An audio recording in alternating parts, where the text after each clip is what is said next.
اللہ سبحانہ تعالیٰ نے ساری کائنات کو پیدا کیا، اسی نے ہمیں پیدا کیا.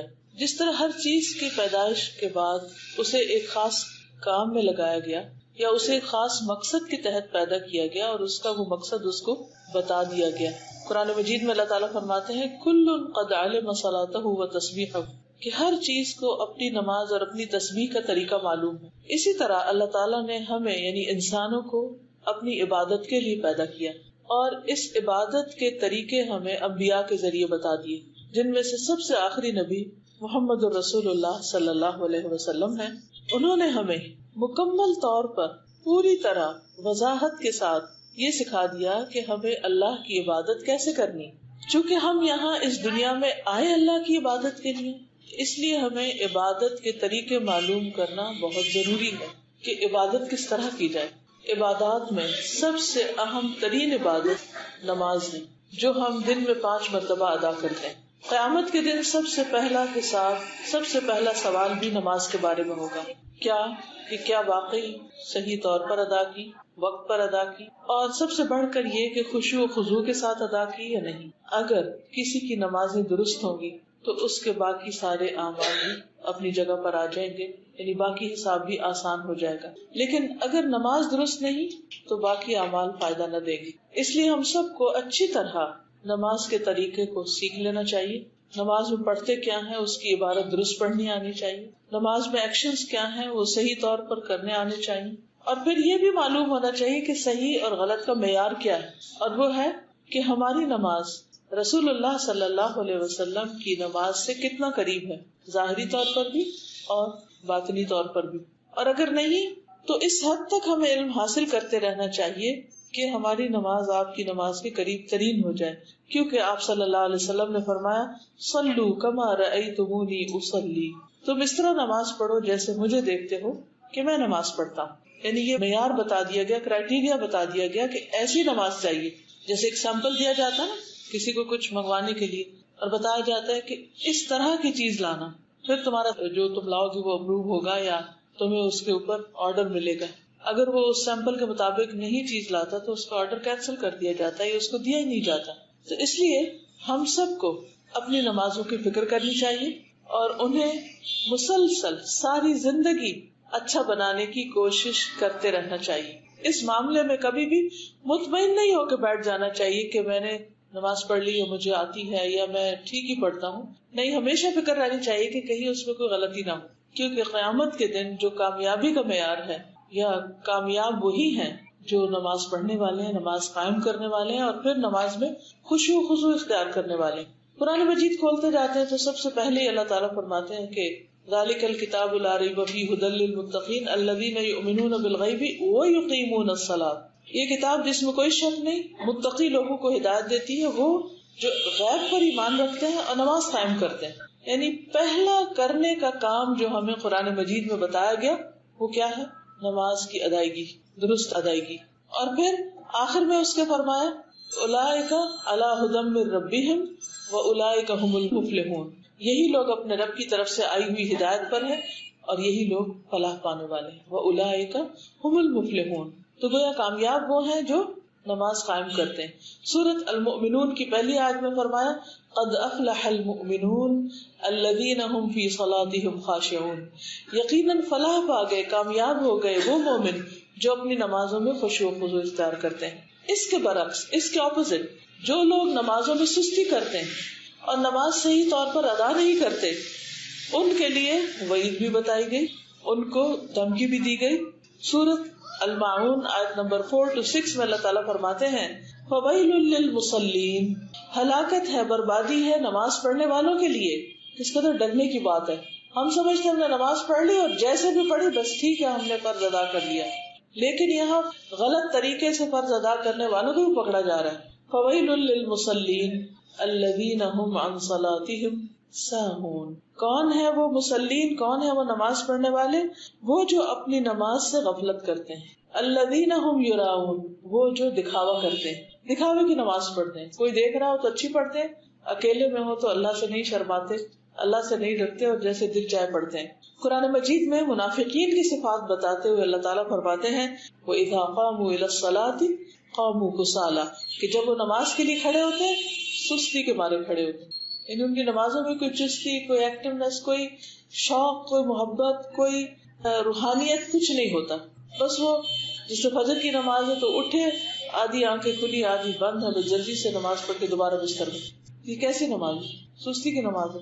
یہ کس نے آپ کو کہا تھا رات اتنی دیر تک جاگو کہ تم صبح اٹھ نہ سکو اور تمہاری نماز میں کوئی چستی اور وہ خشوع و خضوع ہو ہی نہ. یہاں بھی یہ فرمایا یراؤن الناس، لوگوں کو دکھاوا کرتے ہیں. یعنی اگر اول تو نیک کام کرنے کو ان کو دل ہی نہیں چاہتا، اگر کرتے بھی ہیں تو دکھاوے کا کرتے. ولا یذکرون اللہ الا قلیلا، اور وہ اللہ کا ذکر نہیں کرتے، اللہ کو یاد نہیں کرتے مگر بہت تھوڑا. الا قلیلا یعنی ان کی نماز میں اللہ کی یاد نہیں ہوتی. یہ ہے ان کی مشکل. اور یہ منافقین کی بات بتائی گئی کہ وہ اپنی نماز میں اللہ کو یاد نہیں کرتے، کیونکہ اللہ سبحانہ وتعالیٰ نے ہمیں نماز ادا کرنے کا حکم اسی لیے دیا کہ ہم اللہ کو یاد کریں. قرآن مجید میں آتا ہے اقم الصلاۃ لذکری، نماز قائم کرو میری یاد کے لیے. اور اگر ہم اللہ ہی کو یاد نہیں کر رہے تو نماز قائم ہی نہیں ہوئی. تو ہم سب کو سوچنا چاہیے ہم اپنی نماز کس طریقے پر پڑھتے ہیں، کیا واقعی اس میں خشوع و خضوع ہے یا نہیں.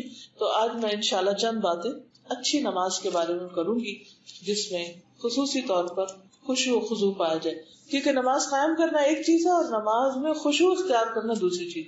اب سوال یہ پیدا ہوتا ہے کہ خشوع کا مطلب کیا ہے، یعنی نماز میں خشوع ہے کیا کہ جو ہمیں اختیار کرنا ہے. خشوع دراصل ایسی کیفیت کا نام ہے، ہمارے اوپر ایک ایسی کیفیت آتی ہے کہ دل عاجزی اور انکساری کے ساتھ اللہ رب العالمین کے سامنے کھڑا، کہ انسان دل کی عاجزی اور انکساری اور ہمبلنس کے ساتھ اللہ کے سامنے کھڑا ہو، کہ یہ محسوس ہو کہ بندہ اپنے عظیم الشان رب کے سامنے اپنی عاجزی کا اظہار کر رہا ہے کہ یار میں کچھ نہیں، I'm nothing، تو ہی ہے سب کچھ، ساری بڑائی تیرے لیے، ساری قدرت تیرے لیے، سارا علم تیرے پاس، میرے پاس تو کچھ بھی نہیں، میں تو ایک فقیر عاجز بندہ ہوں. اگر نماز کے اندر واقعی یہ عاجزی نظر نہیں آتی اور یہ کیفیت پیدا نہیں ہوتی کہ انسان کو اپنے کم ہونے اور رب کے عظیم ہونے کا احساس اور ہر چیز سے بڑھ کر عظیم ہونے کا احساس ہو، تو ایسی نماز میں خشوع نہیں ہوتا. اصل میں بات یہ کہ اللہ تعالیٰ نے جب ابلیس کو حکم دیا کہ وہ آدم کو سجدہ کرے تو اس نے انکار کر دیا، ابا واستکبر، اور تکبر کیا، وکان من الکافرین، اور انکار کرنے والوں میں شامل ہو گیا، اور پھر اللہ سبحانہ وتعالیٰ کو بلیم کرنے لگا. بہرحال اس کو غصہ اس بات کا تھا کہ یہ انسان جس کی وجہ سے میرا یہ مقام گر گیا، اب میں اس کو نہیں چھوڑوں گا. تو اللہ تعالیٰ سے اس نے فوراً مہلت مانگی کہ مجھے قیامت تک زندگی دی جائے تاکہ میں انسان اور انسان کی اولاد کو بھٹکاؤں. اور اسی موقع پر اس نے کہا تھا ثم لآتینہم من بین ایدیہم ومن خلفہم وعن ایمانہم وعن شمائلہم ولا تجد اکثرہم شاکرین. میں ان کے آگے سے بھی آؤں گا، ان کے دائیں طرف سے آؤں گا، ان کی بائیں طرف سے آؤں گا اور ان کے پیچھے سے آؤں گا، اور تو ان کی اکثریت کو شکر گزار نہیں پائے گا. اور یہ جو کیفیت ہے آگے سے آنے کی، دائیں بائیں پیچھے، یہ ہر نماز میں آپ محسوس کر سکتے کہ شیطان ہر طرف سے آ کے آپ کو مختلف طرح کے خیالات ڈالتا ہے. اب اچھا ہوتا کہ آپ شروع کیا، کوئی بات دل میں آئی، آپ نے اس کو جھٹکا اور پھر لگے پڑھنے، 2 لفظ ابھی پڑھے نہیں تو ایک اور بات آ گئی، اچھا اس کو جھٹکا نہیں تو دوسری ایک اور آ گئی، اس کو نہیں تو تیسری ایک اور آ گئی، اور اتنے میں آپ کے رکوع کا ٹائم ہو گیا، وہاں کچھ نئے سلسلے شروع ہو گئے، اور سجدہ کیا تو کچھ اور اس طرح انسان مسلسل ایک اسٹرگل میں اور ایک جدوجہد میں رہتا ہے.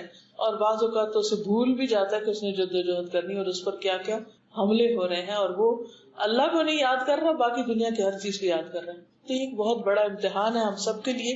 اس لیے ہمیں بارہا اپنے آپ کو یاد دہانی کراتے رہنا چاہیے کہ ہمیں اپنی نماز کو بہت عمدہ طریقے سے پڑھنا ہے. عثمان بن ابو العاص کہتے ہیں کہ انہوں نے نبی صلی اللہ علیہ وسلم کی خدمت میں حاضر ہو کر عرض کیا، اے اللہ کے رسول صلی اللہ علیہ وسلم، شیطان میری نماز اور قرات کے درمیان حائل ہوتا ہے اور مجھے قرآن بھلا دیتا ہے. انا للہ و انا الیہ راجعون. کیونکہ ہم میں سے ہر ایک کے ساتھ یہ ہوتا ہے. کئی دفعہ ایسا ہوتا ہے کہ ہم نماز میں کھڑے ہوتے ہیں، لمبی سورت شروع کرتے ہیں، اور وہ سورت جو ہمیں فر آتی ہے وہ بھولنے لگتی ہے، اٹکنے لگتی ہے، اور پھر چلو اللہ اکبر.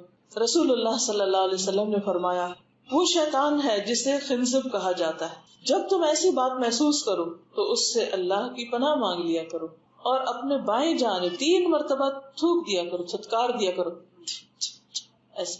بس میں نے ایسے ہی کیا تو شیطان مجھ سے دور ہو گیا. اس کے بعد وہ نہیں بھولے.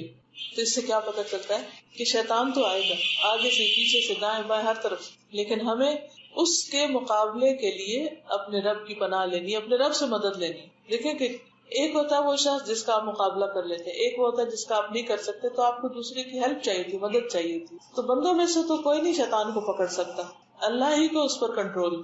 تو انسان اللہ کی پناہ لے، اللہ کی مدد لے. اور نبی صلی اللہ علیہ وسلم کے بتائے ہوئے طریقے کے مطابق نماز کے اندر ہی 3 دفعہ بائیں طرف رخ کر کے تھتکار دے تو وہ دور ہو جائے گا. نبی صلی اللہ علیہ وسلم نے فرمایا اس امت میں سب سے پہلے خشوع ختم ہوگا، حتیٰ کہ تمہیں ایک بھی خشوع والا آدمی نظر نہ آئے گا. یعنی اس طرح ختم ہو جائے گا خشوع نمازوں میں سے کہ لوگ نماز پڑھتے تو نظر آئیں گے، لیکن ان کو دیکھ کے یہ نہیں لگے گا یہ اللہ کے سامنے کھڑے ہیں. آپ کو معلوم ہے نا، ہم سب فارملی جا کے دن میں 5 بار اللہ سبحانہ وتعالیٰ کے سامنے کھڑے ہوتے ہیں. اللہ تعالیٰ کو معمولی ہستی تو نہیں، کسی بڑے انسان کے سامنے بھی جا کھڑے ہوتے ہیں، ہمارے دل میں ڈر ہوتا ہے. اللہ کے سامنے اتنے نڈر ہو کے کھڑے ہوتے ہیں، کوئی خوف ہی نہیں ہوتا، کوئی فیلنگ ہی نہیں آتی. اور بس جیسے دل چاہتا کبھی اس ٹانگ پہ کھڑے ہو جاتے، کبھی اس پہ کھڑے ہوتے، کبھی کو جانے لگتے ہیں، دوپٹہ ہی بار بار ٹھیک کیے جاتے ہیں، کبھی کسی چیز کو دیکھنے لگتے ہیں، کبھی کچھ سننے لگتے ہیں، کبھی سوچنے لگتے ہیں وہ کس کے سامنے کھڑے ہیں، کیا حرکتیں ہو رہی ہیں. ہر محفل کی ایک تقاضا ہے نا. تو اسی طرح نماز کا بھی، اور نماز کے وقت اللہ کے سامنے کھڑے ہونے کا بھی ایک تقاضا ہے. پھر آپ دیکھیں کہ جو ہم سے مطالبہ کیا گیا خشوع کا، جس کا معنی ہوتا ہے دب جانا، جھک جانا، اپنی عاجزی اور انکساری کا اظہار کرنا، تو قرآن مجید میں خشوع کا لفظ کئی جگہ استعمال ہوا ہے. مثلا سورۃ طٰہٰ میں آتا ہے وَخَشَعَتِ الْأَصْوَاتُ لِلرَّحْمَٰنِ فَلَا تَسْمَعُ إِلَّا ہَمْسًا، اور رحمان کے آگے سب آوازیں دب جائیں گی. یعنی اس وقت قیامت کے دن حقیقی معنی میں لوگ اللہ کے آگے دبے کھڑے ہوں گے. اس منظر کو یاد کر لیا کرے کہ قیامت کے دن میں کیسے کھڑا ہوں گا، کیا آج ویسے ہی ہو رہا. پھر اسی طرح پیغمبروں کی صفت یہ بتائی گئی وَيَدْعُونَنَا رَغَبًا وَرَهَبًا وَكَانُوا لَنَا خَاشِعِينَ، وہ ہمیں رغبت اور خوف سے پکارتے تھے اور وہ ہمارے لیے عاجزی کرنے والے تھے. اللہ کے جو مقرب نیک بندے ہوتے ہیں، پیغمبر ہوتے ہیں، ان کی نمازوں میں خشوع ہوتا ہے. اسی طرح سورۃ البقرہ میں فرمایا 45 وَإِنَّهَا لَكَبِيرَةٌ إِلَّا عَلَى الْخَاشِعِينَ، یہ نماز یقیناً بہت بھاری ہے، بہت بڑی ہے، مگر عاجزی کرنے والوں پہ نہیں. ان کو نماز مشکل نہیں لگتی، بلکہ وہ اس میں انجوائے کرتے، انہیں پتہ بھی نہیں چلتا کہ کتنا وقت گزر گیا. تو خشوع کا بیسیکلی مطلب ہے کہ اللہ کے سامنے نماز میں عاجزی سے کھڑے ہونا، پوری طرح ادب کے ساتھ، احترام کے ساتھ، فرما برداری کے ساتھ، کیونکہ اسی میں ہماری فلاح ہے، اسی میں ہماری کامیابی ہے. یہ کس وقت آتا ہے؟ یہ اس وقت آتا ہے جب انسان کو یہ یقین آ جائے کہ اللہ سبحانہ وتعالی بڑا ہے، بہت بڑا، بہت عظیم ہے میرا رب، اور میں اس کے سامنے کوئی حیثیت نہیں رکھتا. اسی لیے قرآن مجید میں آتا ہے کہ جب اللہ تعالیٰ نے زمین و آسمان پہ پیش کیا یہ کلام تو انہوں نے اس کو اٹھانے سے انکار کر دیا. اور سورۃ الحشر آیت 21 میں آتا ہے لو انزلنا هذا القرآن على جبل لرأيته خاشعا متصدعا من خشية الله، اگر ہم اس قرآن کو کسی پہاڑ پر اتارتے تو یقیناً اللہ کے ڈر سے اسے پست ہونے والا، ٹکڑے ٹکڑے ہونے والا دیکھتے. اور یہ مثالیں ہم لوگوں کے لیے بیان کرتے تاکہ غور و فکر کریں کہ اللہ کا کلام پہاڑ میں تو اتنا بھاری تھا، اور ہم اللہ کا کلام پڑھتے ہیں، اللہ کے آگے کھڑے ہوتے، یعنی ہمارے کان میں جھونکتی نہیں ٹھیکتے اور ہمارا دل ڈرتا ہی نہیں، اور اس کے اندر کسی قسم کی ہیبت اور خوف اور روب اللہ کا آتا ہی نہیں. اس کے مقابلے میں بندوں کا روب اور بندوں کا خوف زیادہ ہوتا ہے. لیکن جو ایمان والے ہوتے ہیں ان کا دل اللہ کا ذکر سنتے ہی کانپ اٹھتا ہے. جب وہ قرآن پڑھتے ہیں تو ان کے اندر ایک خاص کیفیت پیدا ہو جاتی. تو ہمیں ان کیفیات سے اپنا آپ کا جائزہ لینا چاہیے کہ کیا واقعی ہمارے اندر ایسی کیفیت پیدا ہوتی ہے. کیونکہ نماز ہو یا غیر نماز، اللہ سبحانہ وتعالیٰ نہ ہمارا لباس دیکھتا ہے، نہ ہماری شکلیں دیکھتا ہے، بلکہ وہ ہمارا دل دیکھتا ہے اور ہمارے اعمال دیکھتا ہے کہ ہم کرتے کیا. یعنی ہماری نماز کیسی ہے ظاہراً، اور ہمارے دل کی کیفیت کیا ہے. یعنی 2 چیزیں اللہ تعالیٰ دیکھتے ہیں. ایک ہمارا ظاہر کیسا، یعنی ایکشن کیسے کر رہے ہیں ہم، پراپر ہیں کہ نہیں، اور دوسرے یہاں کیا ہے، دل میں کیا ہے، اس کی کیفیت کیا ہے، کیا باتیں سوچ رہے ہیں ہم، خیالات کیا ہے نماز میں. اس لیے اس کی بہت حفاظت دونوں چیزوں کی کرنی چاہیے. بعض لوگ کہتے ہیں کہ ہم تو بہت دل لگا کے نماز پڑھتے ہیں، کیا فرق پڑتا باریک دوپٹے میں پڑھ لو، کیا فرق پڑتا آدھا سر ننگا ہو، کیا فرق پڑتا بار بار اسے ٹھیک کر لو. ٹھیک ہے، کپڑے تو خوبصورت پہن کے اللہ کے سامنے کھڑے ہونا چاہیے، ٹھیک ہے. قرآن مجید میں آتا ہے خذوا زینتکم عند کل مسجد، ہر نماز سے پہلے اپنی زیب و زینت اختیار کرو. لیکن اس کا یہ مطلب نہیں کہ اس قسم کی زیب و زینت جو نماز میں خلل ڈال دے، ایسا زیور ہو یا ایسا کپڑا ہو کہ جس کو پہن کے انسان سیلف کانشیس رہے اور نماز کی طرف توجہ نہ جائے یا نماز میں خلل ڈال دے، تو وہ کس کام کا، جس نے ہمیں ہمارے رب سے دور کر دیا اور اللہ تعالیٰ سے وہ دیکھ بھی نہیں رہا، یعنی دیکھ نہیں رہا، یعنی اس کو پسند بھی نہیں کہ جو چیز ہمیں اس کی راہ سے دور کرے۔ اب یہ ہے کہ جیسے پہلے بات ہوئی کہ اگر خشوع ہوتا ہے نماز میں تو کیا فائدہ ہے اور نہیں ہوتا تو نقصان کیا ہے، یعنی یہ نہیں کہ ہماری چوائس ہے، چاہے تو خشوع پیدا کریں نہیں تو نہ کریں، نہیں کریں گے تو اس کا بھی انجام آپ نے دیکھا کہ اللہ سبحانہ وتعالیٰ نے فرمایا فَوَيْلٌ لِّلْمُصَلِّينَ الَّذِينَ هُمْ عَنْ صَلَاتِهِمْ سَاهُونَ، اور دوسری طرف منافقین کی نماز کہ اذا قاموا الى الصلاة قاموا كسالى، اور پھر کامیاب لوگوں کی صفت کیا ہے الذین هم فی صلاتهم خاشعون۔ تو اس لیے اس کے بغیر چارہ نہیں کہ اگر ہم کامیاب ہونا چاہتے ہیں تو ہمیں یہ کام کرنا ہی کرنا ہوگا، لازمی طور پر کرنا ہوگا۔ جس سورۃ بنی اسرائیل میں اللہ سبحانہ وتعالیٰ اپنے خاص بندوں کی صفت بیان کرتے ہوئے فرماتے ہیں وَيَخِرُّونَ لِلْأَذْقَانِ يَبْكُونَ وَيَزِيدُهُمْ خُشُوعًا، کہ جب قرآن کے سامنے پڑھا جاتا ہے تو وہ ٹھوڑیوں کے بل گر جاتے ہیں۔ ٹھوڑیوں کے بل گرنے کا مطلب زمین میں گرنا نہیں ہوتا، ٹھوڑی جب گرتی ہے تو یہاں لگتی، یعنی جھک جاتے ہیں، وَيَبْكُونَ، اور رونے لگتے ہیں نماز کے اندر، اور اس جھکنے اور رونے سے یزیدہم خشوعا، ان کی نماز کا خشوع بڑھ جاتا ہے۔ اس سے آپ اندازہ کر سکتے ہیں کہ خشوع کہتے کس کو ہے۔ ایک ہے نماز کے اندر جھکاؤ، ایک ہم نماز پڑھتے ہیں یوں کر کے ادھر دیکھ رہے ادھر دیکھ رہے ہیں آنکھیں بند کر کے پڑھ رہے، اور ایک یہ ہے کہ ہم سر جھکائے ہوئے ہیں اور آنکھوں سے آنسو بھی آ جاتے ہیں۔ ہم گنے آج تک ہماری کتنی نمازوں میں آنکھوں سے آنسو آئے، کیا ہم دن میں کم از کم ایک نماز میں روتے؟ جسٹ ون، کوئی ایک آج کی نماز سوچیے جس میں ہم روئے ہوں۔ ہمیں کیوں نہیں رونا آتا؟ کیونکہ اللہ کا ڈر نہیں ہے، اللہ کی عظمت ہمارے سامنے نہیں ہے، ہم اسے محسوس ہی نہیں کرتے، ہم صرف فرض ادا کرنے یا خانہ پوری کا کام کرتے ہیں، اور بعض اوقات اس میں بھی سستی۔ تو رسول اللہ صلی اللہ علیہ وسلم نے فرمایا جو شخص اچھی طرح سے وضو کرے پھر 2 رکعت نماز پڑھے خشوع و خضوع کے ساتھ متوجہ ہو کر، تو ایسے شخص کے لیے جنت واجب ہو جائے گی، یعنی اتنا زیادہ فائدہ ہے ایسی نماز کا۔ ایک اور جگہ پر فرمایا 5 نمازیں فرض ہیں، جو ان کے لیے اچھی طرح وضو کرے گا، وقت پر نماز ادا کرے گا، اطمینان سے رکوع کرے گا، نماز میں خشوع و خضوع اختیار کرے گا، تو اس کے لیے اللہ تعالیٰ کا وعدہ ہے کہ وہ اس کی مغفرت فرما دے گا، یعنی جو اچھی نماز پڑھے گا اس کے لیے بخشش کا وعدہ ہے، اور جو ایسا نہیں کرے گا اس کے لیے اللہ کا کوئی وعدہ نہیں، چاہے تو بخش دے چاہے تو عذاب دے۔ تو اس سے کیا پتہ چلتا کہ اگر نماز میں خشوع نہیں اور اللہ کی طرف توجہ نہیں تو پھر معاملہ اللہ کے ساتھ ہے، چاہے تو بخش دے اور چاہے تو نہ بخشے۔ پھر اسی طرح ابن کثیر کہتے ہیں نماز میں خشوع اس شخص کو حاصل ہوتا ہے جس کا دل نماز کے لیے فارغ ہو، یعنی دنیا کی باتیں چھوڑ کے نماز کی طرف توجہ کرے، نماز میں مشغول ہونے کے باعث باقی ہر چیز کا خیال چھوڑ دے کہ بھئی یہ تو میرا نماز ٹائم ہے، اب میں اور باتیں نہیں سوچ سکتا، اور نماز کو باقی سارے امور پر ترجیح دے، اس وقت اسے آنکھوں کی ٹھنڈک نماز میں حاصل ہوتی ہے، جیسے نبی صلی اللہ علیہ وسلم نے فرمایا کہ میری آنکھوں کی ٹھنڈک نماز میں رکھ دی گئی ہے، یعنی انہیں نماز پڑھ کے ایک خاص قسم کی تسکین حاصل ہوتی۔ اور ویسے ہمیں حکم کیا دیا گیا ہے کہ ہم عبادت کس طرح کریں، ان تعبد اللہ کأنک تراہ۔ خشوع کیسے آتا ہے کہ اب نماز میں ہم یوں محسوس کریں کہ ہم اللہ کو دیکھ رہے ہیں، فإن لم تکن تراہ فإنہ یراک، اگر تم اس کو نہیں دیکھتے تو وہ تو تمہیں دیکھ رہا ہے، یعنی اس کی پریزنس ضرور فیل کرو کہ وہ دیکھ رہا ہے، اس کی نگاہیں مجھ پہ۔ جو ہی تمہیں خیال آئے گا کہ میرا رب مجھے دیکھ رہا ہے تو آپ فوراً ٹھیک ہو جائیں گے۔ جیسے عام طور پہ کیا ہوتا ہے نماز لوگ ڈھیلی ڈھالی پڑھ رہے ہوتے ہیں، اگر کوئی آ جائے کمرے میں تو کیا کرتے ہیں کانشیس ہو جاتے ہیں، دوپٹہ ٹھیک کرنے لگتے ہیں، بالکل ایکٹیو ہو جاتے ہیں۔ یہ تو بندوں کی نماز ہے نا، تو جو اللہ کے لیے نماز پڑھتا ہے اس کو یہ خیال جو ہی آتا ہے کہ میں اللہ کے لیے پڑھ رہا ہوں وہ بالکل ٹھیک ہو جاتا ہے، وہ جو ہاتھ ڈھیلے یا سستی کی ہوئی ہوتی ہے وہ فوراً الرٹ ہو جاتا ہے، اس کا دل بھی حاضر ہو جاتا ہے۔ تو یہ کیفیت لانا ضروری ہے، اور یہ بھی یاد رکھیے کہ نماز کی قبولیت خشوع پر ہی منحصر ہے۔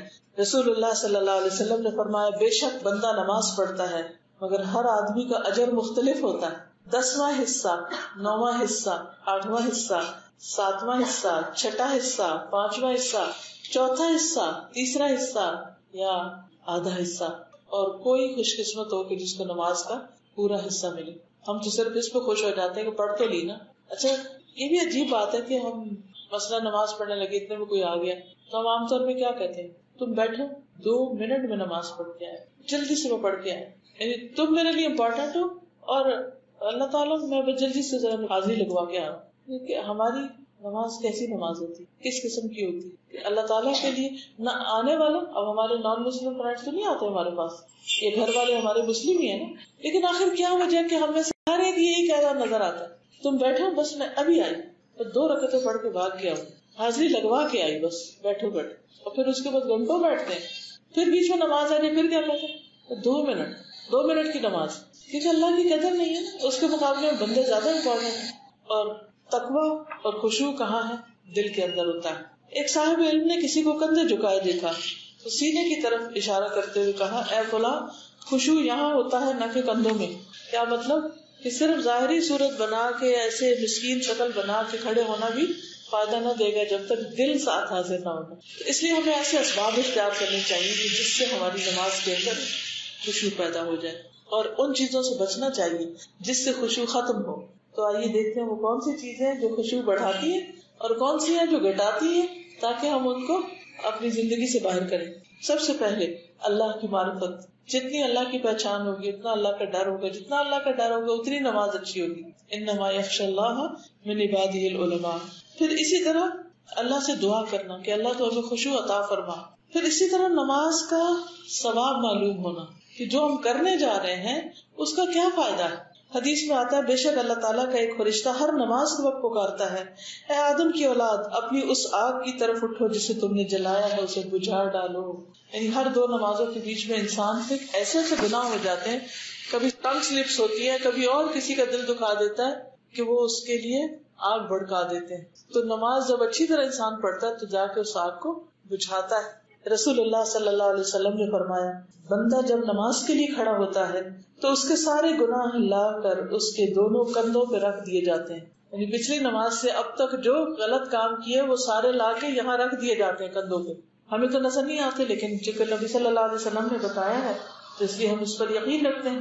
پھر جب بندہ رکوع کرتا ہے یا سجدہ کرتا ہے تو وہ گناہ نیچے گر جاتے ہیں. رسول اللہ صلی اللہ علیہ وسلم نے فرمایا کہ نماز کو اس کے وقت پر ادا کرو.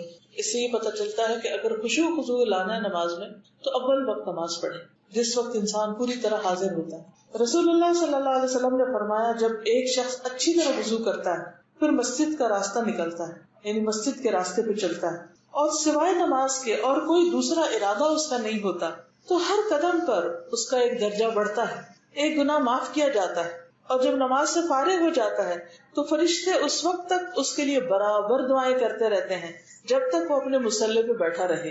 کہتے ہیں اے اللہ اس پر اپنی رحمت نازل فرما، اے اللہ اس پہ رحم فرما، اور جب تک تم انتظار کرتے رہو گویا تم نماز ہی میں مشغول ہو. اس سے بھی پتہ چلتا ہے کہ خشوع کے لیے ضروری ہے کہ نماز سے پہلے تھوڑی دیر اچھی طرح اطمینان کے ساتھ انسان تیاری کرے، اور جب ختم ہو جائے نماز تو پھر تھوڑا اطمینان اور سکون کے ساتھ وہاں سے اٹھے.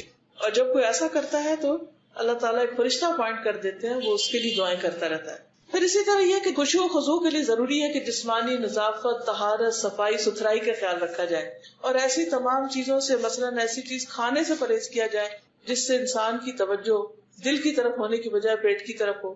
اسی طرح ماحول اور موسم ایسا ہونا چاہیے کہ جو کنڈیوسو ہو، انسان کے لیے سہولت پیدا کرنے والا ہو، نہ کہ آپ ہیں جہاں ٹی وی لگا ہوا ہے یا شور ہنگامہ ہو رہا ہے وہاں جا کے مصلی بچھا لیں اور آدھی لوگوں کی باتیں سنیں اور آدھی نماز پڑھیں، اس کا بھی فائدہ نہیں. پھر اسی طرح یہ ہے کہ نماز کے لیے طہارت کا اچھا انتظام کریں، مثلاً مسواک کرنا. رسول اللہ صلی اللہ علیہ وسلم نے فرمایا جب بندہ مسواک کرتا ہے پھر کھڑا ہوتا ہے اور نماز پڑھتا ہے تو اس کے پیچھے فرشتہ کھڑا ہو جاتا ہے، وہ اس کی قرات سنتا ہے اور اس سے قریب ہو کر کھڑا ہوتا ہے حتیٰ کہ وہ اپنا منہ اس کے منہ پر رکھ دیتا ہے، یعنی فرشتہ. پھر قرآن کا جو حصہ بھی اس کے منہ سے نکلتا ہے فرشتے کے پیٹ میں چلا جاتا ہے. لہٰذا تم قرآن کے لیے اپنے منہ پاک رکھ. یعنی جب انسان نماز میں قرآن پڑھتا ہے تو فرشتہ بالکل ساتھ آ جاتا ہے، یعنی منہ لگا لیتا ہے، اور پھر جو قرآن ادھر سے نکلتا ہے وہ اس کے اندر چلا جاتا ہے اور وہ اس طرح سمیٹ کے لے جاتا ہے، پوری طرح ریکارڈ کر کے، پوری طرح محفوظ کر کے. لیکن اگر منہ سے اسمیل آ رہی ہے پیاز کی، لہسن کی، اور چیزوں کی، یا ویسے ہی سانس میں بو ہے، کبھی دھیان ہی نہیں کیا مسواک کرنے یا برش کرنے کو، نماز میں کھڑے تو فرشتہ اس بو کی وجہ سے دور بھاگ جاتا ہے. تو اس لیے ہمیں اس چیز کا بھی خیال کرنا چاہیے کہ ہمارے دانت صاف ہیں یا نہیں، یا ہمارا معدہ تو نہیں خراب کہ جس کی وجہ سے اسمیل جو ہے وہ ہر سانس کے ساتھ باہر آ رہی ہے، تو وہاں کہاں فرشتے آئیں گے. پھر اسی طرح لباس باپردہ ہو، ساتر ہو. پاک ہو. کیونکہ جب کوئی انسان نماز پڑھتا ہے اور جیسے عورت کی نماز ہے تو اس کا کوئی بال ننگا نہیں ہونا چاہیے, اس کے کان ننگے نہیں ہونے چاہیے, اس کی گردن ننگی نہیں ہونی چاہیے, اس کے ہاتھوں کے علاوہ باقی بازو وغیرہ ننگے نہیں ہونے چاہیے, اس کے ٹخنے ننگے نہیں ہونے چاہیے. تو آپ دیکھیے کہ جب یہ سب کچھ صحیح طور پر ڈھکا نہیں ہوتا تو نماز آپ پڑھے بھی تو اس میں خشوع و خضوع نہیں آتا, آئے بھی تو اس کا فائدہ نہیں, کیونکہ آپ نے شرائط پوری ہی نہیں کی. پھر اسی طرح یہ ہے کہ نماز میں اطمینان ہو, سکون سے نماز پڑھی جائے. رسول اللہ صلی اللہ علیہ وسلم نے فرمایا, جو آدمی نہ صحیح طریقے سے رکوع کرے اور سجدے میں بھی ٹھونگے ہی مارے, یعنی جیسے مرغا دانا چننے کے لیے ٹھونگے مارتا ہے, اس کی مثال اس بھوکے شخص کی ہے جو 1 یا 2 کھجوریں کھاتا ہے اور یہ کھجوریں اسے کچھ فائدہ نہیں دیتی. کبھی آپ بہت بھوکے ہو تو 1 کھجور کھائے تو اور زیادہ بھوک لگ جاتی ہے, ایک اور کھائے تب بھی آپ کو بنتا کچھ نہیں نظر آتا. تو ایسے ہی اس شخص کو نماز پڑھ کے بھی حاصل کچھ نہیں ہوتا, یہ مطلب ہے. پھر نماز میں موت کو یاد کرنا, یہ بھی خشوع میں اضافہ کرتا ہے. سنن ابن ماجہ کی روایت ہے, جب تم نماز کے لیے کھڑے ہو تو اسے الوداعی نماز سمجھ کر پڑھو, تو شاید یہ میری آخری نماز ہو. یہ کوئی پتہ نہیں کہ ان 2 نمازوں کے بیچ میں کیا گزر جائے انسان پر. پھر قرآن مجید کی آیات اور اذکار پر نماز میں غور و فکر. والذین اذا ذکروا بآیات ربہم لم یخروا علیہا صما وعمیانا, اور جب انہیں ان کے رب کی آیات کے ساتھ نصیحت کی جاتی ہے تو وہ ان پر بہرے اور اندھے ہو کر نہیں گرتے, یعنی سوچتے ہیں, سمجھتے ہیں, غور و فکر کرتے ہیں. پھر حسب ضرورت جواب بھی دینا چاہیے. نبی صلی اللہ علیہ وسلم جب قرآن مجید پڑھتے تھے نماز میں تو جہاں اللہ کی تسبیح آتی تو سبحان اللہ کہتے, کہیں الحمدللہ کہتے, کہیں اور کچھ اللہ تعالیٰ کا ذکر کیا کرتے. پھر اسی طرح ہر آیت پہ رکنا. جب بہت تیز ہم تلاوت کرتے ہیں تو پھر بھی خشوع نہیں آتا, جیسے الحمدللہ رب العالمین الرحمن الرحیم مالک یوم الدین, ہر آیت کے بعد رکے, یعنی یہ نہیں کہ الحمدللہ رب العالمین الرحمن الرحیم مالک یوم الدین ایاک نعبد, ایک ہی سانس میں ساری آخر تک پڑھتے. اس سے خشوع نہیں آتا کیونکہ ساری انرجی کس پہ لگے, ختم کرنے پہ. رسول اللہ صلی اللہ علیہ وسلم نے فرمایا, سب سے اچھا قرآن وہ آدمی پڑھتا ہے جس کو تم قرآن پڑھتے ہوئے سنو تو تم کو یقین ہو کہ یہ آدمی اللہ سے ڈر رہا ہے, اس کے دل میں خدا کا خوف, وہ قرآن سب سے اچھا پڑھا ہوا. پھر اسی طرح نمازی جو ہے اس کو یہ یاد رکھنا چاہیے کہ اللہ تعالیٰ اس کی نماز کا جواب دے رہا ہے, تو وہ توجہ سے بات کرے اللہ تعالیٰ سے. کیسے آپ مجھے کو بتائے گا؟ اللہ جواب دے رہے ہیں, جی ہاں, اور ہم کہہ رہے ہیں you know what you are saying. یعنی اگر آپ کسی سے, مثلا میں آپ سے بات کری, آپ سے بات کری اور مجھے یہی نہ پتا میں کیا کہہ رہی ہوں, تو یہ یقین ہونا چاہیے کہ جو ہم کہہ رہے ہیں اللہ تعالیٰ سن رہا ہے اور اس کا جواب دے رہا ہے. اجیب دعوت الداعی اذا دعان, اور سورۃ فاتحہ میں ہم کیا کہتے ہیں, دعائی مانگ رہے ہوتے, اہدنا الصراط المستقیم, تو اللہ تعالیٰ فرماتے فلیستجیبوا لی, وہ بھی میری بات مانے, یعنی انٹریکٹیو ہو, انٹریکٹیو ریسیٹیشن. اور اس کے لیے ضروری ہے کہ سمجھ بھی آتی ہے, سمجھ نہیں آئے گی تو پھر کیا انٹریکشن ہو. جس کی بات انسان کو سمجھ نہیں آتی اس سے تو کوئی انٹریکشن نہیں ہوتا. تو آپ نے فرمایا جب کوئی شخص نماز پڑھتا ہے در حقیقت اپنے رب تبارک و تعالیٰ کی مناجات کرتا ہے, یعنی اس سے سرگوشیاں کرتا ہے, چنانچہ اسے معلوم ہونا چاہیے کہ وہ اپنے رب سے کیا مناجات کر رہا ہے. پھر اسی طرح نماز کے اندر دعاؤں کا اہتمام کرنا چاہیے. نبی صلی اللہ علیہ وسلم نے فرمایا سجدے میں خوب دعا کیا کرو کیونکہ یہ اس لائق ہوتی ہے کہ تم سے قبول کر لی جائے. سجدے میں دعائیں قبول ہوتی ہیں, اس لیے اس میں مسنون دعائیں یاد ہونی چاہیے اور وہ پڑھنی چاہیے. پھر اسی طرح نماز میں خشوع کب ختم ہوتا ہے, جب لوگ آگے آ جاتے ہیں یا کوئی باتیں بہت کر رہا ہوتا ہے. تو آگے آنے کا ہمیں ایک حربہ سکھایا گیا کہ اپنے سامنے سترہ رکھو, اس سے فوکس رہو گے. سترہ کیا ہے کہ کم از کم 2 بالش چیز اس طرح کی ہو کہ جو آگے رکھی بھی ہو. رسول اللہ صلی اللہ علیہ وسلم نے فرمایا جب تم میں سے کوئی سترے کی طرف نماز پڑھے تو اس کے قریب کھڑا ہو, نمازی اور سترے کے درمیان سے شیطان نہ گزر پائے, یعنی سجدے کی جگہ تک ہی سترا ہو. یعنی یہ نہیں کہ میں نماز یہاں پڑھی تو میں کہوں اچھا وہ جو کرسیاں پڑھی ہیں وہ میرا سترا ہے, یہ نہیں ہوتا سترا. جہاں جہاں نماز کی حد ختم ہو رہی ہے وہیں پر سترا رکھا ہونا چاہیے. پھر اسی طرح یہ ہے کہ تشہد میں انگلی پر نظر رکھنا, عام نمازوں میں سجدے کی جگہ پر نظر رکھنا یعنی رکوع قیام وغیرہ کے وقت, اور جب اتحیات ہو تو اس انگلی پہ نظر رکھنا جو ہل رہی ہو. حدیث میں آتا ہے کہ آپ صلی اللہ علیہ وسلم کی نظر آپ کے اشارے سے آگے نہیں بڑھتی تھی, یعنی اتحیات میں آپ کی نظر انگلی پہ ہوتی تھی اور اس سے آگے یوں نہیں جاتی تھی یا ادھر ادھر نہیں دیکھتے تھے. اس سے بھی خشوع میں انشاءاللہ اضافہ ہوگا. پھر سورتوں اور آیتوں اور اذکار کو عدل بدل کے پڑھنا, ہر نماز میں قل ہو اللہ نہ پڑھنا, وہ بھی پڑھ لیں بے شک, وہ بہت ہی زبردست صورت ہے, کیوں منع کروں میں, ضرور پڑھیں, لیکن اس کے ساتھ ساتھ اور صورتیں بھی پڑھیں. نبی صلی اللہ علیہ وسلم کا طریقہ کیا تھا؟ نماز فجر میں آپ طوال مفصل صورتیں پڑھتے، سورۃ قاف سے سورۃ زلزال. نماز ظہر اور عصر کی پہلی 2 رکعت میں 15 سے 30 آیتیں پڑھتے تھے. نماز مغرب میں قصار مفصل چھوٹی صورتیں پڑھتے جیسے سورۃ المرسلات. نماز عشاء میں اوساط مفصل درمیانی صورتیں پڑھتے جیسے سورۃ الانشقاق. نماز تہجد میں خوب لمبی لمبی قرات کرتے جیسے سورۃ البقرہ، آل عمران اور النساء. 1 رکعت میں پڑھ جاتے، بعض اوقات اتنی طویل قرات ہوتی. اسی طرح رکوع، قوما، تشہد، ان سب میں آپ مسنون دعائیں پڑھا کرتے تھے. اگر تلاوت کرتے بیچ میں سجدہ تلاوت آ جاتا تو سجدہ تلاوت بھی کرتے تھے، اس سے نماز کا خشوع ختم نہیں ہوتا. پھر اسی طرح نماز کے آخر میں جو دعائیں ہیں ان میں بھی شیطان سے بچنے کی دعا پڑھی جا سکتی ہے. ربی اعوذ بک من ہمزات الشیاطین واعوذ بک ربی ان یحضرون. پھر نماز کے بعد انسان غور کرے کہ کیا میری نماز میں خشوع تھا، اور اس کے لیے اسی جگہ بیٹھ کے کچھ ذکر اذکار کرے جو مسنون ہے. نبی صلی اللہ علیہ وسلم یہ دعا مانگا کرتے تھے، اللہم اعنی علی ذکرک و شکرک و حسن عبادتک. اے اللہ تو میری مدد فرما اپنے ذکر پر، اپنے شکر پر اور خوبصورت عبادت پر، کہ میں جو بھی عبادت کروں وہ بہت ایکسیلنٹ ہو. کئی لوگوں کو آپ نے دیکھا کہ وہ گھر بناتے ہیں تو صاف ستھرا خوبصورت، کپڑا پہنتے ہیں تو بہت زبردست، ہر چیز ان کی بہت طریقے سے ہوتی. ایسے لوگوں کو چاہیے کہ اپنی نماز بھی بہت خوبصورت بنا لیں. پھر اسی طرح کچھ چیزیں جو نماز میں خلل ڈالتی ہیں ان سے بچنا چاہیے. مثلا اگر آپ کو وضو ٹوٹنے والا ہے تو آپ کے نہیں میں نماز پوری کر لوں، اور آپ کو واش روم جانا ہے اور واش روم جانے کے بجائے آپ مصلی پہ آ کے کھڑے ہو جائیں کہ جلدی سے میں سنت پڑھ کے پھر چلی جاؤں گی تاکہ دوبارہ وضو نہ کرنا پڑے، تو یہ چیز بھی خشوع میں خلل ڈالتی ہے. کتنی دیر لگے گی؟ اگر ہم غور کریں، نماز کے علاوہ وضو بہت مشکل کام ہے. اگر ہم غور کریں تو کتنی دیر لگتی ہے، اور اس کے فائدے کتنے. سارا گرد و غبار دل جاتا، سارے مسام کھل جاتے ہیں. یعنی کتنی اللہ کی رحمت ہے کہ اس نے ہمارے لیے ایک ایسا طریقہ رکھا، ورنہ ہم خود تو ایجاد نہ کر پاتے. پھر اسی طرح یہ ہے کہ جب بھوک لگی ہو، کھانا سامنے تو پھر بھی نماز نہ پڑھے، کیونکہ سارا دھیان کس میں ہوگا کہ جو دوسرے کھا رہے ہیں وہ میرے سے کبھی کھا جائیں گے، اور وہ پریشانی کی حالت میں رہے اور نماز میں توجہ نہ کرے. آپ نے فرمایا لا یصلی بحضرۃ الطعام، کھانے کی موجودگی میں نماز نہ پڑھی جائے. پھر یہ دیکھنا چاہیے انسان کو کہ وہ کون سی چیز ہے جو مجھے نماز میں مشغول کر رہی، تو ایسی چیزوں سے بچنا چاہیے. جیسے سامنے اگر کوئی کارپیٹس ہیں یا کوئی ایسے کڑھائی والی چیزیں ہیں، کوئی کشنز ہیں جن میں کوئی امبرائڈری ہوئی بھی ہے، اور آپ اسی زگزیگ میں کھو جائیں کہ یہ کیا بنا ہوا ہے، تو ان چیزوں کو ہٹا دینا چاہیے. پلین جائے نمازیں ہونی چاہیے. حضرت عائشہ کے پاس ایک رنگین باریک پردہ تھا جسے انہوں نے اپنے گھر کے ایک طرف پردے کے لیے لٹکا دیا.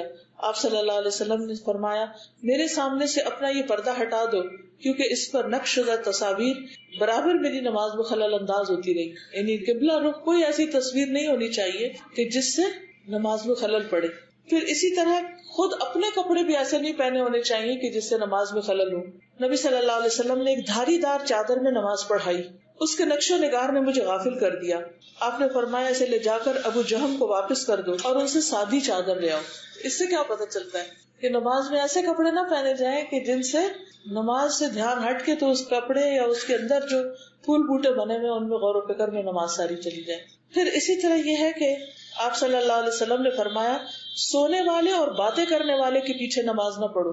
کیونکہ آپ دیکھیں نا امام صاحب کھڑے ہیں، وہ باتیں کر رہے ہیں، مقتدی پیچھے کھڑے ہیں، وہ چپ ہو تو پھر یہ نماز شروع ہو.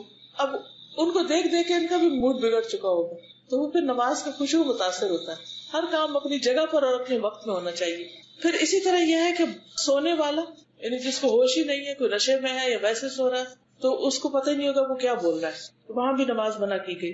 پھر نماز کے دوران کنکریاں نہیں سیدھی کرنی چاہیے، یہ جا نماز بار بار طے نہیں کرنی چاہیے، یا دوپٹہ یا جراب یا کپڑا ان چیزوں سے بے نیاز ہو کے نماز پڑھنی چاہیے، کیونکہ یہ بھی خشوع و خضوع میں خلل ڈالتی. پھر بہت اونچی تلاوت نہیں کرنی چاہیے اور بہت دل میں نہیں کرنی چاہیے. نماز میں ادھر ادھر نہیں دیکھنا چاہیے. رسول اللہ صلی اللہ علیہ وسلم نے فرمایا جب بندہ نماز میں ہو تو اللہ تعالیٰ اس کی بات سننے کے لیے متوجہ رہتا ہے جب تک کہ بندہ ادھر ادھر نہ دیکھے، اور جب بندہ ادھر ادھر دیکھنے لگتا ہے تو اللہ تعالیٰ اس سے توجہ ہٹا لیتے ہیں. کتنی بڑی محرومی. حضرت عائشہ رضی اللہ تعالیٰ عنہا نے نماز میں ادھر ادھر دیکھنے والے کے بارے میں پوچھا. آپ نے فرمایا یہ تو چوری ہے جو شیطان بندے کی نماز سے لے لیتا ہے. پھر آسمان کی طرف نظر اٹھا کے نماز پڑھنا. رسول اللہ صلی اللہ علیہ وسلم نے فرمایا جب تم میں سے کوئی نماز میں ہو تو اپنی نگاہ آسمان کی طرف مت اٹھائے، خطرہ ہے کہ اسے اچک نہ لیا جائے. تو منع کیا گیا تو منع ہونا چاہیے، لیکن اس میں حکمت ضرور کوئی ہوگی، وہ انسان غور و فکر کرے پڑھے تو بات سمجھ میں آ جاتی ہے. یعنی آپ بڑے کے سامنے ویسی نظریں کھاتے ہیں نا، بڑے اوپر اٹھ کے جب نماز پھر یہ ہے کہ نماز میں ہر جگہ نہیں تھوکنا چاہیے. پھر نماز میں جلدی نہیں ہونی چاہیے، جلدی جو ہے یہ خشوع و خضوع کے خلاف ہے. پھر نماز میں جمائیاں لینا، بلا وجہ چھینکے مارنا اور کھانسی کھانسنا. ہم کسی مجلس میں ہوتے ہیں انسان کی تو کھانسی کنٹرول کرتے کیوں؟ ہاں، اور یہ کہ دوسرے کی جس کے پاس بیٹھے اس کے لیے ٹھیک نہیں. تو یا تو ہم کسی سے پھر ملتے نہیں اس دوران جب ہمیں کھانسی، یا پھر اگر ملے تو ہم سوری کرتے ہیں، معذرت کرتے ہیں اور ایک طرف جا کے کھانس لیتے ہیں. کیوں؟ اس کے احترام میں. اسی طرح اللہ تعالیٰ کا اتنا بھی احترام نہیں کہ ہم نماز میں پڑھیں اور کھانسی نہیں بھی آ رہی تو کھانس رہے. تو یہ سب شیطانی حربے ہوتے ہیں جو ہمیں ہمارے مقصد سے ہٹانا چاہتا ہے، یعنی اللہ کی یاد سے. پھر اسی طرح جمائی آ رہی ہے تو اس کو حق الوسع روکنا چاہیے. پھر نماز میں کولے پہ ہاتھ رکھ لینا، یعنی بجائے اس کے کہ انسان اپنے سینے پر ہاتھ باندھے یا رکوع پراپر طریقے سے کرے، وہ کیا کرے؟ یوں کر کے کھڑا ہو جائے. یہ کولے ہوتے ہیں، ان پہ ہاتھ رکھ کے کھڑا ہو جائے. یہ ایک بہت ریلیکسنگ پوزیشن ہوتی ہے، تو نماز میں اس طرح کرنے سے منع کیا گیا. پھر جانوروں کی مشابہت اختیار کرنا. آپ صلی اللہ علیہ وسلم فرمایا کہ کوئی کتے کی طرح نماز میں پڑھے کہ اس کے ہاتھ آگے زمین کے ساتھ پورے ایسے لیٹے ہوئے، یعنی اٹھائے، کیونکہ جب لیٹ کے پڑھتے ہیں تو وہ خشوع ہی نہیں آتا پوری طرح. اسی طرح فرمایا کہ نماز میں کوے کی طرح ٹھونگے مارنے سے یا جانور کی طرح پھیل کر بیٹھنے سے، یا کہ کوئی شخص مسجد میں کسی جگہ خاص کر لے جیسے کہ اونٹ خاص کر لیتا ہے، تو یہ بھی طریقہ درست نہیں. ایک ہی جگہ نماز پڑھنا، ایک ہی شخص کے ساتھ نماز پڑھنا، اس سے منع کیا گیا ہے. جگہ بدلنی چاہیے. پھر اسی طرح ابو ہریرہ کہتے ہیں کہ مجھے میرے دوست رسول اللہ صلی اللہ علیہ وسلم نے 3 چیزوں کی وصیت کی اور 3 سے منع کیا. نمبر 1 مرغ کی طرح ٹھونگے مارنے سے کہ نماز جلدی پڑھنے سے. نمبر 2 کتے کی طرح پاؤں آگے پسار کر بیٹھنے سے. اور نمبر 3 لومڑی کی طرح بار بار ادھر ادھر دیکھنے سے. سب جانوروں سے تشبیہ دی گئی. پھر آپ دیکھیے کہ جو خشوع ہے اس سے انسان کے اندر آخرت کی فکر پیدا ہوتی ہے اور اس کی عبادت جب وہ قبول ہونے لگتی ہے تو وہ دنیا کے بہت سے جھنجھٹوں سے آزاد ہو جاتا ہے. اور اصل بات یہ کہ انسان کو اللہ سبحانہ تعالیٰ سے خوب خوب دعا کرنی چاہیے، کیونکہ دل ہمارے ہاتھ میں نہیں، دل اللہ کے ہاتھ میں ہے. اور اگر وہ ان کو سیدھا رکھے گا تو انشاءاللہ ہم بھی سیدھے رہیں گے. لیکن اس کے لیے ہمیں اپنی تڑپ ظاہر کرنی چاہیے کہ اللہ میں پڑھنا چاہتی ہوں اس طرح جیسے تو پسند کرے، تو مجھے وہ سکھا دی. انشاءاللہ اللہ تعالیٰ سکھا دے گا. اسی طرح دعائیں مانگنی چاہیے. کچھ اور دعائیں ہیں. ایک حدیث میں آتا ہے کہ نبی صلی اللہ علیہ وسلم اس طرح دعا مانگتے: اللہم انی اعوذ بک من علم لا ينفع ومن قلب لا يخشع ومن نفس لا تشبع ومن دعوت لا يستجاب لها. اے اللہ، بے شک میں غیر نفع مند علم، خشوع سے خالی دل، نہ بھرنے والے نفس اور قبول نہ ہونے والی دعا سے تیری پناہ میں آتا ہوں کہ اللہ تعالیٰ مجھے ان بری عادتوں سے بچا کر اپنی حفاظت میں لے لیجئے. ایک اور دعا ہے: رب اعنی ولا تعن علی وانصرنی ولا تنصر علی وامکر لی ولا تمکر علی واہدنی ویسر الہدی الی وانصرنی علی من بغی علی رب اجعلنی لک شاکرا لک ذاکرا لک راہبا لک مطواعا لک مخبتا الیک اواہا منیبا رب تقبل توبتی واغسل حوبتی واجب دعوتی وثبت حجتی واہد قلبی وسدد لسانی وصل سخیمت قلبی. اگر بچپن میں یہ دعا بچوں کو یاد کرا دی جائے تو اس میں دین و دنیا کی بہت سی بلائیاں مانگی گئی کہ اے میرے رب، تو میری مدد فرما، میرے خلاف دوسروں کی مدد نہ کر، میرے حق میں تدبیر فرما، میرے خلاف تدبیر نہ فرمانا، مجھے ہدایت دے اور ہدایت کو میرے اوپر آسان فرما دے، اور جو مجھ پر زیادتی کرے اس پر میری مدد فرما. یعنی میں اس سے بدلہ نہیں لے سکتا، تو خود اس سے بدلہ لے. پروردگار مجھے اپنا شکر گزار بندہ بنا، اپنا ذکر کرنے والا بنا اور ڈرنے والا اور فرما بردار، اپنے سامنے عاجزی اور اپنے لیے آہذاری اور رجوع کرنے والا. اور یہ کتنی خوبصورت دعا ہے جو نبی صلی اللہ علیہ وسلم نے مانگی ہے. ہم ان سب چیزوں کے محتاج ہوتے ہیں. اور پھر آخر میں میرے دل کو رہنمائی فرما، میری زبان کو درستگی عطا فرما اور میرے دل کی گندگیوں کو دور فرما. یعنی وہ جو ادھر ادھر کی پولیشن لگ گئی ہے اور اندر سب کچھ جمع ہو گیا ہے تو اس کو صاف کر دے، دور فرما دے. تو یہ تھی چند باتیں نماز میں خشوع سے متعلق. اگر آپ میں سے کوئی اور اپنا کوئی ٹپ ایڈ کرنا چاہے تو موسٹ ویلکم، کیونکہ ہر ایک کا اپنا اپنا تجربہ ہوتا ہے اور اس سے دوسرے کو فائدہ پہنچتا ہے. تو کوئی بتانا چاہے تو موسٹ ویلکم. میں سب سے پہلے حیران ہوئی بار آج سے 19 سال امام صاحب دعا کروا رہے تھے اور وہ رو رہے تھے. انتہائی بد مزہ ہو یہ کیوں رو رہے ہیں؟ کوئی مر گیا ہے، کسی کی دعا کروا رہے ہیں، کیا وجہ ہے؟ نہیں سمجھ آیا. دوسری بار میں حج پر گئی، میدان عرفات پورا خطبہ سنا. اب وہ انوائرمنٹ ایسا ہوتا ہے، وہ ماحول ایسا ہوتا ہے، وہ تو اور کیفیت. اپنے گناہوں کی وجہ سے تو رونا آیا، پر وہ جو دعا مانگ رہے تھے وہ نہیں سمجھ آئے کہ یہ جو رو رہے ہیں یہ کیا کہہ کے رو رہے ہیں. پھر میں ابھی کچھ عرصے پہلے پھر عمرے کے لیے گئی، تو جب وہ روئے تو میں بھی روئی، کیونکہ اب جب انہوں نے پڑھا تو مجھے سمجھ آیا. پھر پتا چلا کہ دل اللہ نرم کیسے کرے. جب ہم کوئی آیت پڑھتے ہیں اور اس پر عمل نہیں کر رہے ہوتے یا ویسے نہیں ہوتے تو انسان اپنی نظروں کو توڑ رہا ہوتا ہے. بالکل دودھ کا دودھ اور پانی کا پانی. اب یہ ہے اللہ بہتر جانتا ہے. میں نہیں سمجھتی کہ اللہ شاید کچھ نہیں گزارتا ہو. کوئی نہ کوئی آیت، کوئی نہ کوئی بات، کہیں نہ کہیں آنکھ میں. جب کوئی دوست ہے اس سے بات کرنے، کوئی ہمسایہ ہے اس سے بات کرنے، لوگ سندھ میں رہتے ہیں سندھی لوگوں سے بات کرنے، کسی کی پنجابی دوست ہے اس سے بات کرنے کے لیے ہم کوشش کرتے ہیں کہ تھوڑی بہت اس کی زبان سیکھ لیں تاکہ جب ہم آپس میں گپ شپ کریں تو تھوڑا مزہ آئے. ہم continuously 5 times a day we are talking with God.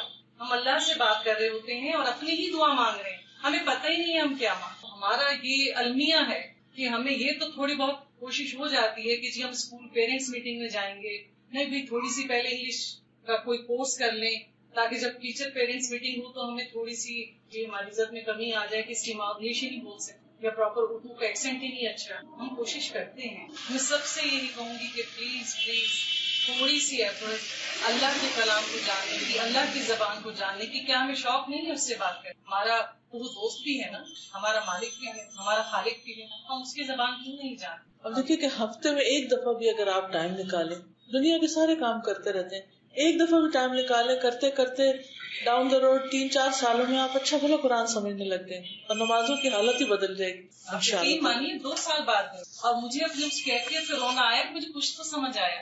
آج انشاءاللہ آپ کو ایک عربی کی ایک نظم ہے جس کا ترجمہ بہت ہی زبردست اور میننگ بہت اس کے اچھے ہیں. آپ سب کو ایک ایک پیپر دیتی ہوں، اپنے گھر لے جائیے اور اس کو سنبھال کے رکھیے، اور جب دل ذرا سخت ہونے لگے یا غافل ہونے لگے تو اس کو پڑھ لیجیے. تو یہ آپ سب کو تقسیم کر دیجیے. بڑے بڑے اور اس پہ وہ روتے ہیں تو یہ کہ اس میں کانسنٹریشن اور ان کی جو اتنی خوبصورت جو تلاوت ان سے تو یاد بھی نہیں آتا ہے قرآن، معنی بھی سمجھتے ہیں، اور پھر جو قرآن میں جب اس کو ڈسائڈ کرتے ہیں تو خوشو بھی بڑا نصیب ہے. تو یہ بھی ہے کہ میری سب سے ہے ریکویسٹ کہ سنیں ضرور تلاوت. بالکل. اچھا یہ میرا کوشچن ہے کتنی آواز سے اجازت ہے کہ اگر کوئی ڈسٹرب نہ ہو رہا ہو تو پھر ذرا اونچی، اتنا کہ آپ کے کان اپنے سن لیں. سب کو مل کے آپ میں سے جن لوگوں نے قرآن کا ترجمہ پڑھ لیا ان کے لیے ترجمہ بھی کچھ مشکل نہیں ہے. اذا ما قال لی ربی اما استحییت تعصینی، جب میرا رب مجھ سے پوچھے گا کیا میری نافرمانی کرتے ہوئے تمہیں حیا نہ آئی. اللہ تعالیٰ قیامت کے دن پوچھے گا کہ جب تم میری بات نہیں مانتے تھے تو تمہیں شرم نہیں آتی تھی. وَتُخْفِ الذَّنبَ عَنْ خَلْقِي وَبِالْعِصْيَانِ تَأْتِينِ، تم میری مخلوق سے اپنے گناہ چھپاتے تھے اور نافرمانی کر کے میرے پاس آتے ہو. یعنی بندوں سے تو تم ڈرتے ہو، ان سے تو حیا کرتے ہو، ان سے چھپ کے گناہ کرتے ہو، تم مجھ سے نہیں حیا کرتے، مجھ سے نہیں کرتے. فَكَيْفَ أُجِيبُ يَا وَيْحِي وَمَنْ ذَا سَوْفَ يَحْمِينِي، پھر کیسے میں جواب دوں گا، ہائے افسوس مجھ پر، کون مجھے بچائے گا. ومن، اور کون، ومن ذا سوف یحمینی. اسلی النفس بالآمال من حین الی حین، میں وقتاً فوقتاً اپنے دل کو آرزوؤں کے ساتھ تسلی دیتا ہوں. یہ کوئی نہیں، سب ٹھیک ہو جائے گا، اور باقی لوگ بھی کرتے ہیں، اور تم نے اتنے اچھے اچھے کام بھی تو ساتھ کیے ہوئے ہیں، کیا ہوا اگر تم نماز نہیں پڑھتی یا نماز میں تمہارے خشوع خضوع نہیں، فکر کی کیا بات ہے. تو اپنے آپ کو میں تسلی دے دیتا ہوں. وَأَنْسَى مَا وَرَاءَ الْمَوْتِ مَاذَا بَعْدُ تَكْفِينِي، اور میں بھول جاتا ہوں کہ موت کے بعد کیا پیش آنے والا ہے، میرے دفنانے کے بعد کیا ہونے والا ہے. یعنی جب مجھے کفن دفن کر دیا جائے گا تو اس کے بعد میرے ساتھ کیا پیش آئے گا.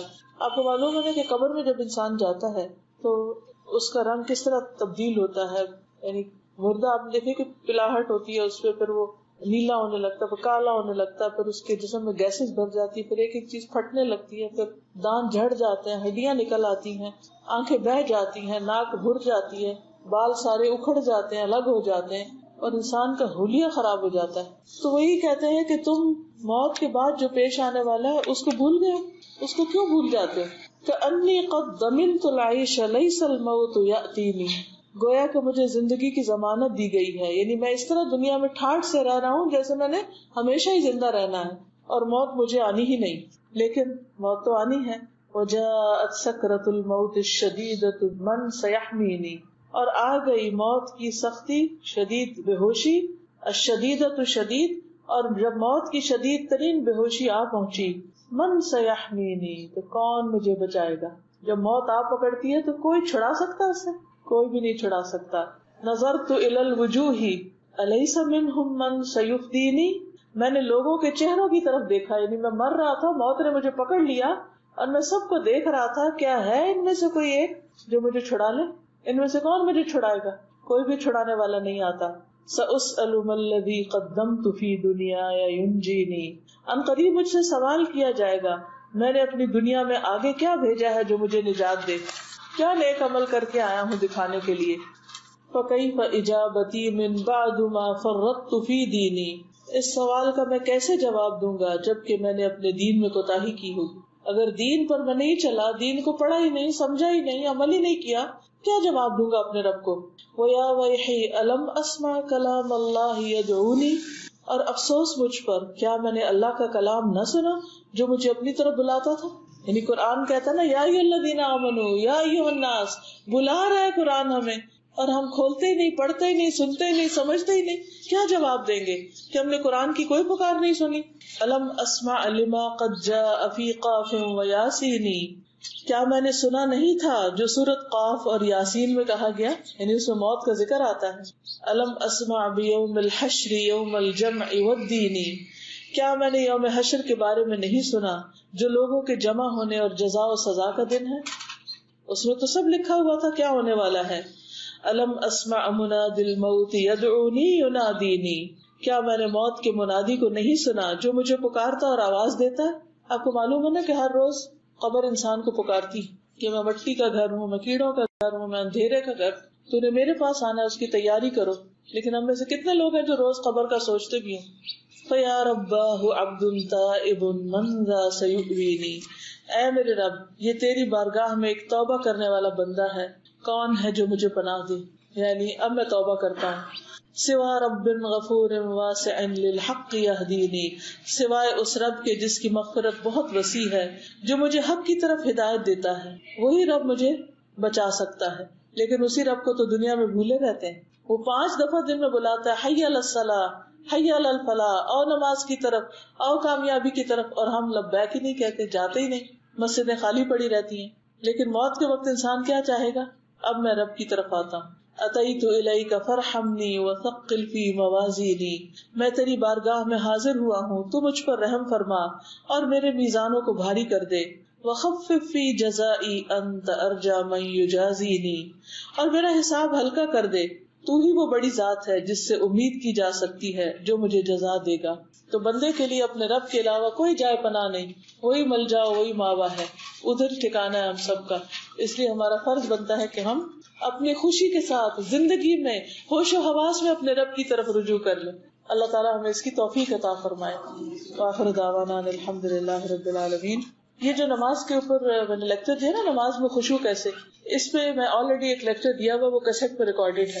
تو اگر آپ کو وہ چاہیے اور دوسروں کو بھی آپ سنانا چاہیں تو یہ کراچی کا ایڈریس نیچے لکھا ہوا, فون نمبر, اس پہ آپ کال کر کے کیسٹس کا پوچھ بھی سکتے ہیں. یا اگر آپ کے پاس انٹرنیٹ ہے تو یہ نیچے ویب سائٹس لکھی ہوئی ہیں, ان پر آپ جا کر دیکھ سکتے ہیں. اور کیونکہ ہمیں ہر روز اپنے علم میں اضافہ کرنا چاہیے. اللہ تعالیٰ ہمیں اس کی توفیق عطا فرمائے. وہ اقبال کا ایک شعر بھی یاد آ رہا ہے, کہتے ہیں کہ جو میں سر بسجدہ ہوا کبھی تو زمین سے آنے لگی صدا, تیرا دل تو ہے صنم آشنا, تجھے کیا ملے گا نماز میں. یعنی نماز پڑھ کے بھی ہمیں حاصل کچھ نہیں ہوتا. حالانکہ ان الصلاۃ تنہی عن الفحشاء والمنکر, نماز بے حیائی اور برائی سے روکتی ہے. وہ کیوں نہیں روکتی؟ ہماری نمازیں بھی کیوں نہیں روکتی؟ کیونکہ ان میں کوئی خدا کا خوف ہی نہیں, اس معیار کی نہیں کہ جس کے اندر یہ پاور ہو کہ وہ روک دے ہمیں. تو بال جبریل میں اقبال کہتے ہیں تیرا امام بے حضور, تیری نماز بے سرور. تیرا امام وہ بھی نہیں حاضر جو آگے پڑھا رہا ہے, لیڈ کر رہا ہے, تیری نماز بے سرور، ایسی نماز سے گزر، ایسے امام سے گزر. یعنی اس کا مطلب نہیں نماز چھوڑ دو، اس کا مطلب یہ کہ امپروو کرو.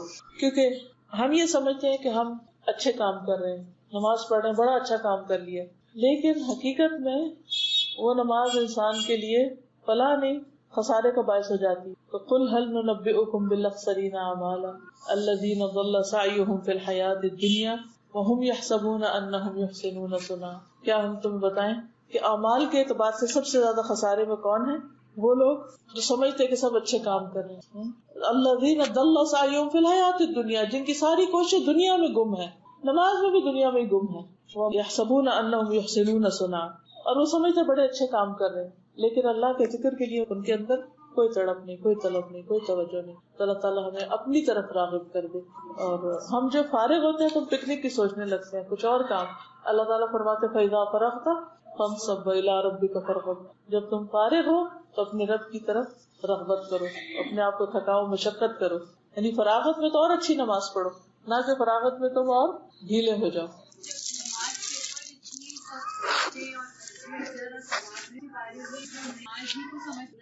اگر خشوع نہ ہو نماز میں تو بھی پکڑ ہے، تو کہاں آپ سوچیے کہ جو نماز ہی نہ پڑھے وہ کیسے سمجھ کے بیٹھا ہوا ہے اطمینان سے کہ اللہ کو میری نماز کی ضرورت نہیں. اس پیار سے، محبت سے دعا بھی کرے اس کے لیے، اس کو توجہ بھی دلائیں. ہاں جی بالکل. فرق تھا سنڈے کے دن کتنے لوگ فجر پڑھتے ہیں. اوکے. سبحان اللہ والحمد للہ ولا الہ الا اللہ واللہ اکبر ولا حول ولا قوة الا باللہ العلی العظیم. اللہم صلی علی محمد وعلی آل محمد کما صلیت علی ابراہیم وعلی آل ابراہیم انک حمید مجید. اللہم بارک علی محمد وعلی آل محمد کما بارکت علی ابراہیم وعلی آل ابراہیم انک حمید مجید. ربنا آتنا فی الدنیا حسنة وفی الآخرة حسنة وقنا عذاب النار. ربنا هب لنا من ازواجنا وذریاتنا قرة اعین وجعلنا للمتقین اماما. یا اللہ تو ہمارے گناہوں کو معاف کر دے، اللہ ہماری کوتاہیوں سے درگزر فرما. اللہ جو نمازوں میں بھول چوک ہم سے ہوئی ہے تو ہمیں معاف کر دے، اور آئندہ کے لیے بہترین نمازوں کی توفیق عطا فرما. یا اللہ ہمارے بچوں کو نمازی بنا، ہمارے شوہروں کو نمازی بنا. یا اللہ انہیں مسجدوں کی محبت عطا فرما. یا رب العالمین تو ہمارے دلوں میں اپنا خوف اور اپنی محبت پیدا کر دے، اور ہماری نمازوں میں خشوع و خضوع پیدا کر دے، ایسی نمازیں کہ جو واقعی ہماری آنکھوں کی ٹھنڈک بن جائیں. یا رب العالمین ہمیں مرتے دم تک نماز پر قائم رکھنا اور اپنی پسند کی نماز پڑھنے کی توفیق عطا فرمانا. یا اللہ ہمیں نماز کے جتنے بھی شرائط، آداب، ارکان ہیں ان سب کو پورا کرنے کی توفیق عطا فرما. یا اللہ تو ہماری دعاؤں کو قبول فرما. جتنی بہنیں آئی ہیں انہوں نے جو سنا ہے انہیں عمل کی توفیق دے، آگے پہنچانے کی توفیق عطا فرما. اس گھر پر اپنی خیر و برکت نازل فرما. یا اللہ انہیں اپنے دین کی بہترین خدمت کے لیے چن لے، ان کی اولادوں کو اپنی خدمت کے لیے چن لے. یا رب العالمین ہم سب کے بچوں کو نیک ہدایت عطا فرما. یا اللہ جو بھی ہمارے اہل و عیال، عزیز رشتہ دار سب فوت ہو چکے ہیں تو ان کی بخشش فرما. ہمارے والدین پر اپنی رحمت فرما. ہماری اولادوں کو ہماری آنکھوں کی ٹھنڈک بنا. یا اللہ تو ہمیں بہترین اخلاق عطا فرما. یا اللہ تو ہمیں بہترین حکمت اور سمجھ عطا فرما. ربنا تقبل منا انك انت السميع العليم وتب علينا انك انت التواب الرحيم. وصلى الله تعالى على خير خلقه محمد وعلى آله واصحابه واهل بيته اجمعين برحمتك يا ارحم الراحمين. سبحانك اللهم وبحمدك اشهد ان لا اله الا انت استغفرك واتوب اليك.